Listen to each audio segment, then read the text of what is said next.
Alright, cool. Another magic transition, shirt change, and time of day change. And a little bit more than you might have expected. So I did build out those 3 shops like I said I was going to, but then some genius fucking idea popped in my head. And you know what that idea was? It's what you see right above those shops, those train cars.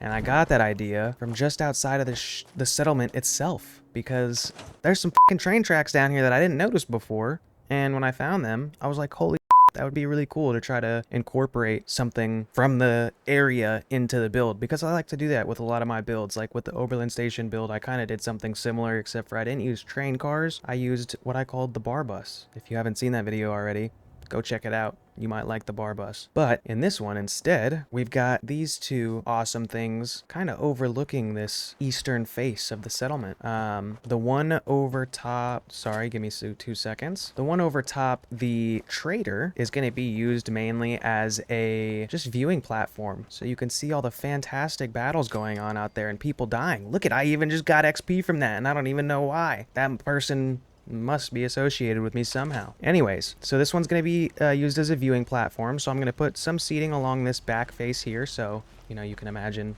people sitting down just being able to look out. And then I'll probably put a couple of little side tables in here, and like maybe some cigarette dispensers and just some cool lighting, maybe books, things around just for people to enjoy the view and enjoy what's around them. And then on this one, as you can see, there's a lot of seating. So referencing the bar bus again, similar to the bar bus, I got the idea to use a bunch of these booths inside of here, and so conveniently they snap so nicely back to back and lined up absolutely perfect for me to have a solid amount of seating in here. Actually, obviously, as you can see right now, they're a bit crooked. That's not going to stay like that forever. I'm going to fix that off camera when I'm doing all the decorating and placing of furniture inside, because I don't think that that's really fun or anything that anybody really wants to see. The main thing was, getting all of these large buildings up and showing you some tips and tricks while I do, and then doing all the nitpicky little stuff off camera, and then I can just show you the result of that when I'm done. Anyways, going back on topic, so I did build out those 3 prefabs like I said I was going to. As you can obviously tell as well, there's some lighting and power is routed throughout this whole place as well, because our beautiful little open sign that we slapped on there at the very beginning is actually finally working. And I don't want to do an open sign on all 3 of these, but I probably will do some sort of neon lighting and something somewhere to light these things up a little bit and give them some sort of name or designation somehow. Back to the power. So we've got our main generator here, and we've got about 4 or 5 of these power pylons scattered throughout. So you can see there's one right there, right next to the main generator. There's one right here in this back corner next to the turret. We've got one right next to this porta-john. That's literally just connecting it in a conduit, which makes absolutely no sense now that I think about it. So let's connect that to another conduit, because that needs some sort of power. Otherwise, it's going to do absolutely nothing for that porta hut. Okay, so as I was saying, porta-john, there's conduits up on top of this roof that connect all of this stuff here basically, and then I got another couple conduits that jump from the orange to the blue train car, and then as you can see, they come over to this shack, which is the prefab shack that is always here at this settlement. And I kind of set the power up to be like a horseshoe, so it goes from the generator and connects everything on this right hand side of this main building, and then it goes again from the generator and connects everything on the left hand side of the main building. So basically exactly what I did on this side, I did on this side as well. So I've got the power pylon, about 2 or 3 conduits on top of the motel, all linking each other, which then link down to another pylon there and jump over to the final train car. And then from these conduits, wherever the lighting is, that's how I decided to hook it up. So obviously the easiest way to explain that is there's a light here, conduit there, light here, conduit there, light here, conduit behind it, light here, conduit behind it. I just tried to reach the nearest conduit and the most direct path to hook up all of these power supply lines pretty much. I know that seems extremely random, but it's because of this, which is my other power supply. So I've got a 5 power generator sunk underneath the ground, again, to no surprise at all, using the pillar glitch. I just sunk it completely underneath the ground and stuck it right here next to our workstation. And if you stick a little oil lamp on there, it almost looks like it's supposed to be there. It's acts as like a little table of sorts, kind of. And then I did have this fireplace covering up this other one, but I had to move it when I was messing with that generator momentarily, so it doesn't line up with the one that's always here. I am not sure. I don't really care to disable them being on PC, or you can try it if you want to. I'm not going to, but there's a chance you can disable them and get rid of them completely, but I usually don't. What I like to do instead is use our favorite tool in this whole game. Literally your best friend in Fallout 4 is a pillar or a carpet. And I don't know if I've already said that once before, but I'll say it 1,000 times over because it literally helps in making anything and everything look 1,000 times more clean than what it is. So sink that into the ground just a smidge and we'll line it up the best that we can. It doesn't need to be absolutely perfect. But again, now it looks natural and it's not floating in any weird ways. Okay, so what I was saying, we finished the shops. I talked about the train cars. I talked about my power setup a little bit. This is the other guard shack that I said that I was going to set up. I couldn't really decide on what kind of a structure I wanted to go with. Since I had the train car idea already for over here, I figured I would do the same thing for this little guard shack. It's not going to be like a bed down location or anything for him. It's literally just going to be a chill spot on his off time or downtime when he's not, you know, standing or walking between these posts. So again, I'll probably put like a television. Well, if you couldn't tell, at some point while I was talking there, my camera died. I'll just finish off talking about this really quickly though, because I'm gonna cut anyways and do the rest of the boring stuff off screen. But all I was gonna say was I'm gonna decorate this interior with maybe like a television, some seating, a desk, you know, just basic chill spot area type stuff that you would expect in an area for somebody to just, you know, sit down and rest when they're in their off time. Something similar to what's going to be in this train car. And then, like I said, this train car is going to be more designated for food and beverages to be enjoyed because it's just above the bar, and that's where the seating is going to be. This is going to be the main two individuals' home, so I'll decorate that with, you know, a bed, some dressers, nice carpets, stuff for them to store there, their weapons, because one of them is a guard, the other one's the farmer. I'm kind of assuming that they're a couple, which they don't necessarily have to be, but they were both here at this settlement when I first got here, so it was a male and a female. The female was already farming, and the male was just standing around. Or, you know what, they were both farming, so I just assigned the male to be a guard, and kept the girl at doing what she was doing. And so now they're a couple, and they're both going to be happy. He's our guard, she's our farmer, they're going to live there. I'll bring a couple people here to the settlement as well to run these shops, but other than that, it's just going to be provisioners and people passing by or coming for a quick night's sleep. So I may have mentioned before that this is going to be a bed, a dresser, and a bed, a side table, and maybe like a dresser in here, and that'll be about it. Maybe some posters and stuff on the wall for decoration and picture frames to add some variation to each of these rooms so they don't all look exactly the same, but obviously motels, hotels typically look all fairly similar. The other thing is I'll add some outdoor seating area to this and maybe like a little patio table slash grill area. I'm not too sure yet, but we'll deck out all these interiors, give some nice things to these shop owners to have inside of their shops when they get here, finish up the little clinic slash entrance welcome area, whatever I end up figuring out that I want this to be. I may get rid of this desk in here completely because I don't really need more defense. I was just putting it there to be a welcome desk type thing, but I can use the clinic as that and kind of get a twofer out of that anyway. So we'll see what this building ends up becoming and how I furnish that, but I'll cut for, you know, for you just a few seconds, for me probably a few hours. Gather some junk, because even though I do have God mode enabled for the purpose of building in the settlement, that doesn't allow me to just use any junk items that I want to at any point in time to stage out and make this place look a lot better. So I'll decorate with the rest of the decoration type pieces that I can use here in the settlement, and then I'm gonna go out, find a bunch of junk scattered around, come back, throw it all around, and make this place look beautiful and lived in. I'll do a final tour and maybe some other tips if I can think of any along the way, and then that'll be the end of our Tenpines Bluff build with me video slash tour. So bear with me.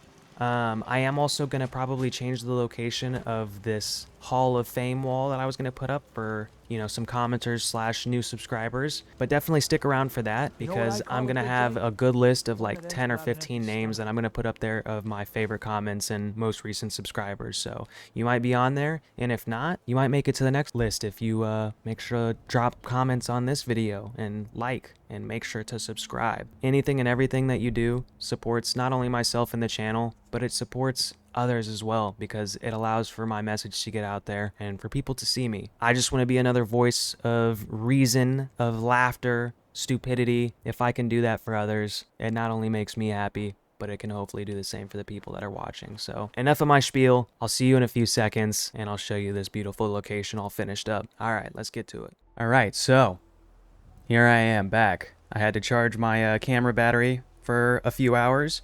During that time, I jammed out to some good-ass fucking music, and I decorated the rest of this place with junk and with actual, you know, furniture. So now that we're completely finished, I'll do a quick daytime walkthrough, and then I'll do a nighttime walkthrough because there's some cool lighting here and there, and then that should wrap up this video. So to start, I added a little bit of extra stuff to the outside of the wall. I just put some feeding troughs here for the Brahmin because they piss me the fuck off when they're in the middle and trampling around all kinds of shit in buildings they shouldn't be in somehow. So I tried to put feeding troughs out here to see if, you know, maybe that would help and get them out of the way a little more. I've only had issues with them one time. So, of course, it was an annoying instance, but, you know, it is what it is. You can't really do too much about it. They really mainly will just sit around that campfire. Whatever campfire is at the settlement, they always tend to be attracted to that and sit around that. So the troughs are kind of useless in my opinion. Anyways, moving forward, we added this little marquee sign that says welcome to the Tenpines Trading Post and Rest Stop. Enjoy your temporary stay,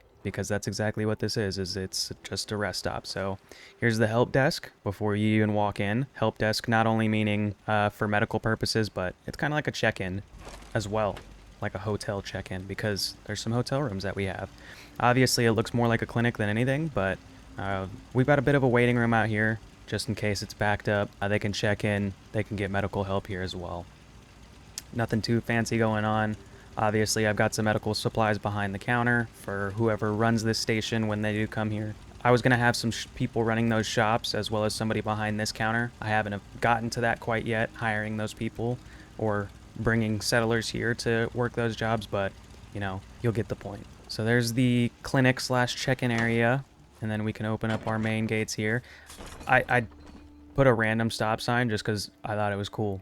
I didn't know it would work wirelessly, and I've never used one of those before, so I just slapped it on the outside, and it looks kind of cool at night, so I kept it. Okay, so walking through the main gates, we got our little basketball hoop here, and then we can, here, you know what, I'll even turn off my HUD to make this a little bit more of a pretty walkthrough. So if we come up and to the left, these are the two individuals that actually live here and run this whole place.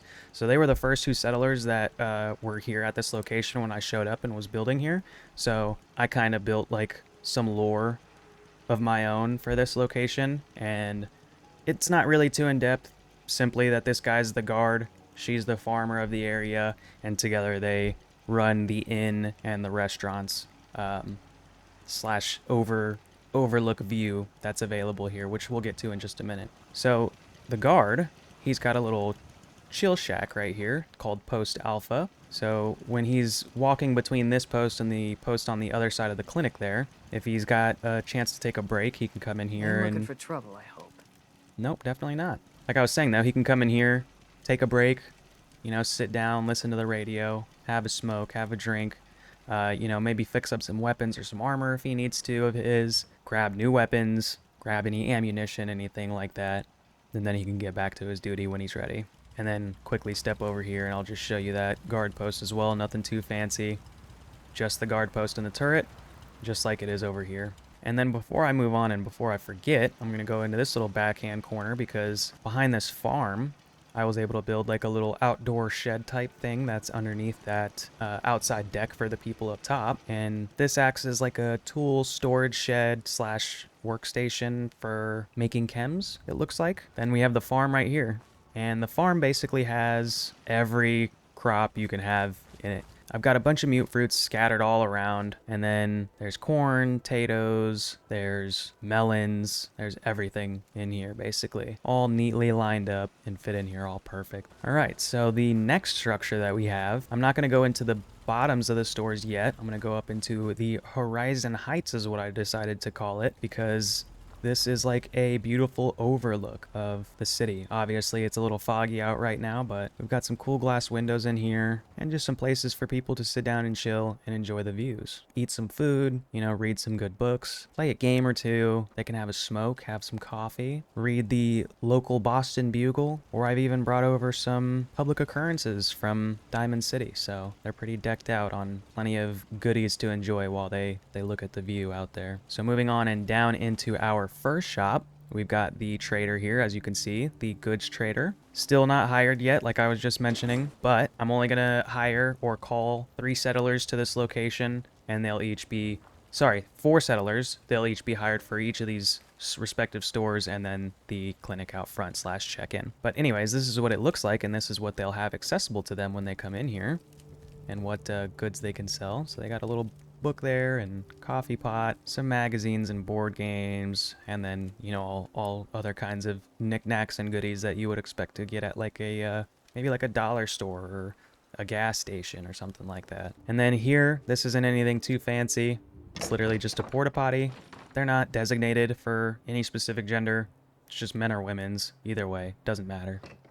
Both of them are labeled that way. And then this is our bar, and up above the bar we have the Tenpines Tavern, which is just where you can enjoy your food and beverages that you get from the bar down here. And inside of the bar we got a couple of, you know, drink dispensers, some food, and plenty of drinks, from sodas to waters to alcoholic beverages. And then they also carry some foods and snacks, but nothing too crazy. All right, and then before we go into the clothing shop, like I said, we'll go into the Tenpines Tavern real quick and take a look at the seating area that they have accessible to them. So they got some booths over here, staged out with some plates and coffee pots and whatnot. And then I put an Eatrotronic in here because I thought that would be, you know, it made perfect sense. If anybody was here on break, they could come in here and grab a quick snack from the Eatrotronic. And then we got all these booths over here as well, and a couple of cool, you know, food / beverage related kind of posters strung up throughout as well. And then ignore that for a second, we'll get to that when it's dark out. And then, like I said, there's another turret, the other porta john, and then the final store, the clothing store. So we'll step inside of there real quick as well and take a peek at what wares this person will have and what they can give out to the people that travel through the Tenpines trading post. So we got plenty of nice clean suits, and we got stuff for men, stuff for women, we have stuff for battle, stuff for vaults,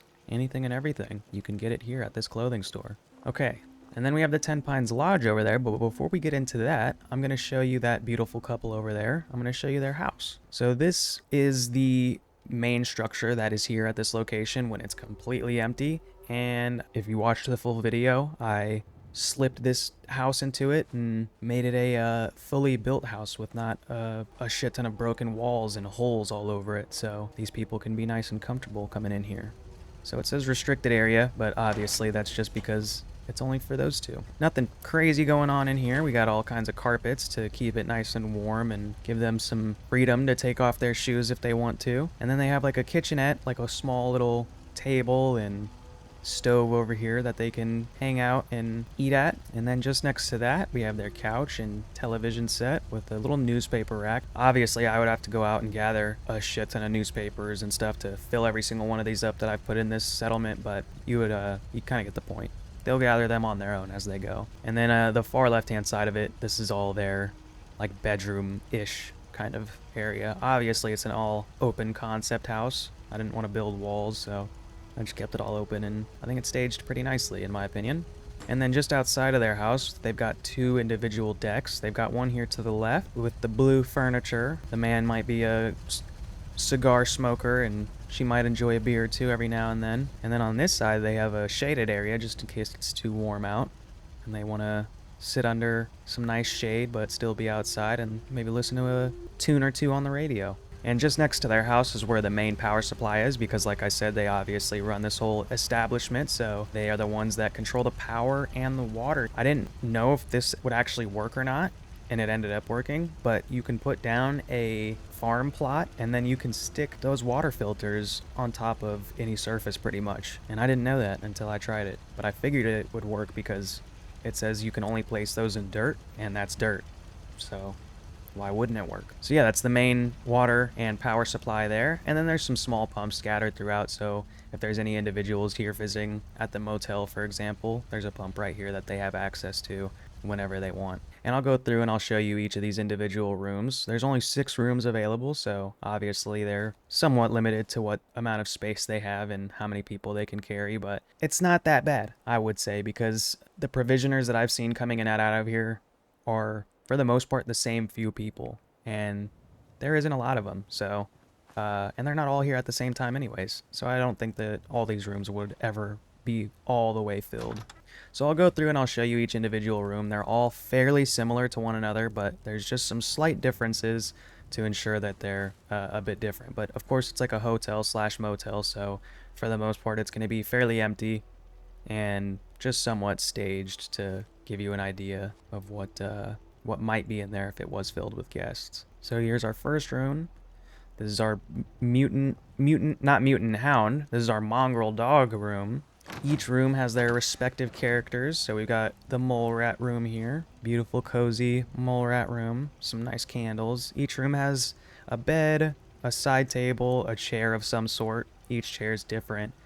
One of these dressers, a hamper, a footlocker, and then they have some sort of painting, and then their room is labeled with these heads. So going into room number 3, we got the Rad Stag room. Nice circular red chair in the corner there, and some shelf space for people to store whatever they want when they're staying here. And then if we go up the stairs here on the right, this is actually room number 4. This is the bloatfly room. So we got 2 bloatfly heads up there. A little blast radius board game and a typewriter for the individual if they need it, and a phone. Going into room 5, the Deathclaw room. Chair's a bit torn up, but that's alright. It still looks like it's fairly comfortable, and they got a plate of food in here ready for them. Some corn and some crispy squirrel bits and a nice Nuka-Cola. And then room 6, this is the mutant hound room, and it looks like we got a fancy couple maybe potentially staying in here with that nice sequin dress and fancy tuxedo and pompadour wig. What are they getting into? And then accessible to anybody that stays here, of course, is this little deck just above that shed storage area. And they got a little outdoor barbecue that they have access to, and again, some more seating and a little nice coverage and view of the entire settlement pretty much. And I think that pretty much is it. So I'll switch over to daytime real quick. I'll do a full walkthrough again from front to back of the settlement. And then I'll show you the Hall of Fame, which ended up having to be cut just a couple shorter than I would have liked, but we'll end off that video there. So I'll go nighttime, give you a quick brief walkthrough. I will thank the people that have commented and followed me since my previous videos, and then we'll call it for this one. Again, starting from the outside here. There's our big marquee sign and our beautiful stoplight for whatever reason. Feels kind of fitting though. And then, like I said, we got our help desk over here, and of course we've got our nice guard overlooking our front entrance right now. And then again, like I said, the guard's post alpha.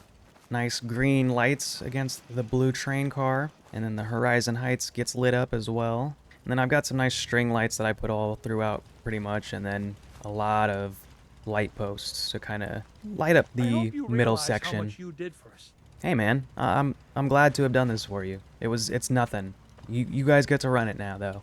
It's all up to you to run it from here. All right, quick peek at the Tenpines Lodge again, and then we'll do a nice step back look of the shops and the train cars above it. I love that design that I came up with.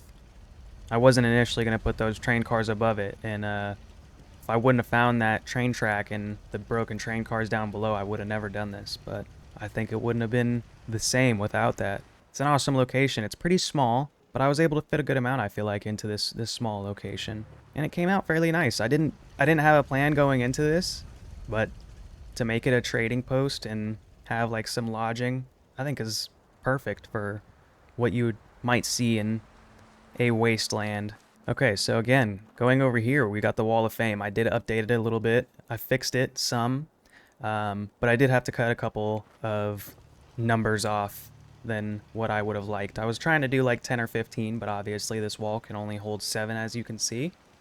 But this is our wall of fame. So I basically just gathered a few of my favorite comments from some of the most recent videos I've uploaded, and then a few recent subscribers since those videos have been up, and giving them some recognition and kind of like a thanks for showing some support to myself and the channel. I think I'm going to continue to do this kind of thing, so if you ever want to see your name up on the wall, make sure you drop a like, comment so I can see your username, and then subscribe for a chance to get up on my beautiful Fallout wall. I know it's not all that much, but I think it's something to show that I am grateful for the people that have shown support on my videos. Alright, so with all that being said, this was my Tenpines Bluff settlement build in Fallout 4, and I think that'll be it. So without further ado, if you did enjoy, like I said just 2 seconds ago, please be sure to like the video. It helps myself, the channel, and it helps with algorithmic type stuff too. You know, all that. Comment as well with any suggestions of any videos that you want to see from myself or any other settlement bids that you want to see me do. I'm a variety gamer though. I'm open to playing any games and trying to make the best out of it, or doing any videos that you may want to see me make. So let me know in the comments, subscribe for more content in the future, and I'll see you in the next one. Alright.